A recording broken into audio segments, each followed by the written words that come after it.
In the early years of the Second World War, the skies over Europe belonged to speed and elegance. Slim wings, sharp noses, aircraft that sliced through the clouds like knives. And then there was the P-47 Thunderbolt. Huge, bulky, heavy. When German pilots first saw it, they didn't fear it. They laughed. 1942, Luftwaffe briefing room. To the men of the Luftwaffe, the Thunderbolt looked like a mistake that somehow learned to fly. It was the largest single-engine fighter ever built at the time. A barrel with wings, too big to dogfight, too heavy to climb fast. German pilots flying sleek Messerschmitt Bf-109s and deadly Focke-Wulf 190s believed air combat was about precision and agility. The P-47 was neither. They called it the Jug, not as a compliment. American design philosophy. But the Thunderbolt was never meant to be elegant. It was meant to survive. Designed by Republic Aviation and powered by a massive Pratt & Whitney R2800 radial engine, the P-47 was built like a flying tank. Thick armor plating protected the pilot. Self-sealing fuel tanks absorbed punishment. A turbo supercharger allowed it to fight at extreme altitudes. And most importantly, it carried 8 .50 caliber machine guns. 8, each capable of firing 800 rounds per minute. Together, they created a storm of steel unlike anything the skies had seen. Early combat. Early combat only reinforced German confidence. At low altitude, the P-47 struggled. It couldn't turn as tightly. It couldn't climb as fast. German aces scored victories. The laughter continued. But war has a way of punishing arrogance. High-altitude reality. Above 25,000 feet, the Thunderbolt became something else entirely. With its turbo supercharger screaming, the P-47 was faster in a dive than almost any aircraft in the world. It didn't turn. It fell. American pilots learned a new way to fight. Boom and zoom, dive from above, fire once, climb away, and when they fired, the sky exploded. The 8.50s. When a Thunderbolt opened fire, it wasn't a burst, it was annihilation. 8 streams of armor-piercing incendiary rounds converged on a single. Enemy fighters didn't explode. They disintegrated. Wings tore off, engines ignited, cockpits vanished. German pilots who survived described the sound as a ripping roar, like canvas being torn by giants. The laughter stopped, escorting the bombers. The true test came with the bomber war.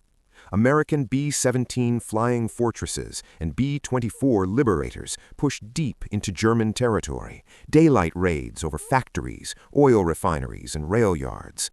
They needed protection. The P-47 became their shield. German interceptors attacked in waves, but the Thunderbolts were there. If a German pilot focused on the bombers, a P-47 dove out of the sun. If he tried to turn and fight, the Jug absorbed hits that would have killed other fighters. Many Thunderbolts returned home with holes in their wings, shattered cylinders, even missing control surfaces. And still they flew. Ground attack transformation. As the Allies gained air superiority, the P-47 found its true calling, ground attack. It could carry bombs, rockets, napalm, trains, tanks, convoys. Nothing on the ground was safe. German soldiers learned to fear a new sound, not the whistle of bombs, but the thunderous growl of a radial engine diving straight at them.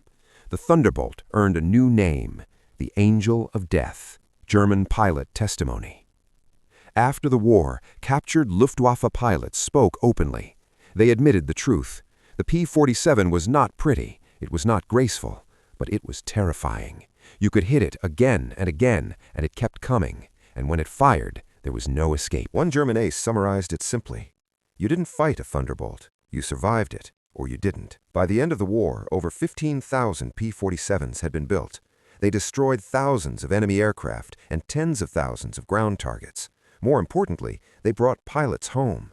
Men who should have died, lived, because the Jug could take punishment and still fight. The German pilots laughed at the P-47 Thunderbolt. They saw size instead of strength, weight instead of power, ugly instead of unstoppable, until the day 8 .50 caliber machine guns rained lead from the sky, until their wings tore apart, until their engines burned, until the laughter turned into silence. Because war doesn't reward elegance, it rewards survival. And the Thunderbolt survived, every time. The cost of respect. By late 1944, German pilots no longer laughed when they heard reports of Thunderbolts in the air. They warned each other. Radio calls changed tone, urgent, tense. Achtung! Jäger von oben! Thunderbolts diving! What once looked like an oversized joke had become one of the most dangerous aircraft in the European sky. Why the P-47 was so hard to kill? The secret wasn't just firepower, it was engineering brutality. The P-47's radial engine could absorb catastrophic damage and still run. Unlike liquid-cooled engines, a single bullet didn't mean instant death. Pilots flew home with cylinders shot away, oil streaming across the canopy, entire tail sections shredded. Any other fighter would have fallen. The Jug refused. Aces of the Thunderbolt. Men like Francis Gabby Gabreski, America's top P-47 ace, proved the Thunderbolt's potential. Gabreski didn't try to turn with German fighters. He hunted. He climbed higher. He dove faster. He fired once, and he climbed away, leaving nothing behind but smoke and falling debris. By the time he was finished, German pilots knew his name and feared it. The psychological weapon. The P-47 wasn't just a physical threat. It was psychological warfare. German ground troops described the feeling of helplessness as Thunderbolts screamed down from the clouds, firing rockets and machine guns with terrifying accuracy. There was no warning, no defense, no escape. The aircraft became a symbol of Allied dominance, proof that the war had turned. From Europe to the Pacific. The Thunderbolt didn't stop in Europe. In the Pacific, it faced a different enemy. Japanese fighters were lighter, more agile, but fragile. Against the P-47's 850s, they stood little chance. The Jug smashed airfields, supply depots, and shipping lanes, supporting island-hopping campaigns across the vast ocean. Once again, it proved that survivability mattered more than finesse. The end of the war. As the Third Reich collapsed, Thunderbolts flew lower than ever, strafing roads,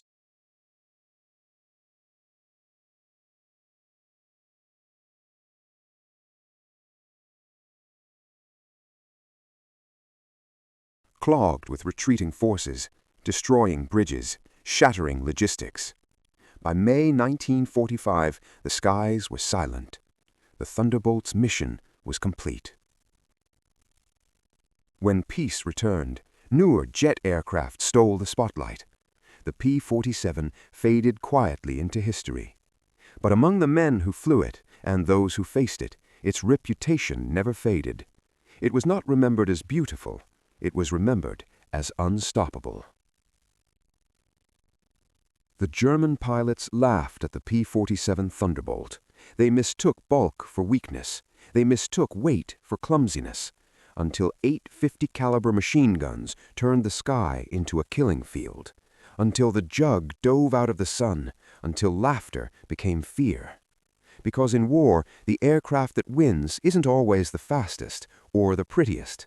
It's the one that comes home. And the P-47 Thunderbolt came home again and again. Clogged with retreating forces, destroying bridges, shattering logistics. By May 1945, the skies were silent. The Thunderbolt's mission was complete. When peace returned, newer jet aircraft stole the spotlight. The P-47 faded quietly into history. But among the men who flew it and those who faced it, its reputation never faded. It was not remembered as beautiful. It was remembered as unstoppable. The German pilots laughed at the P-47 Thunderbolt. They mistook bulk for weakness. They mistook weight for clumsiness. Until 850 caliber machine guns turned the sky into a killing field. Until the Jug dove out of the sun. Until laughter became fear. Because in war, the aircraft that wins isn't always the fastest or the prettiest. It's the one that comes home. And the P-47 Thunderbolt came home again and again.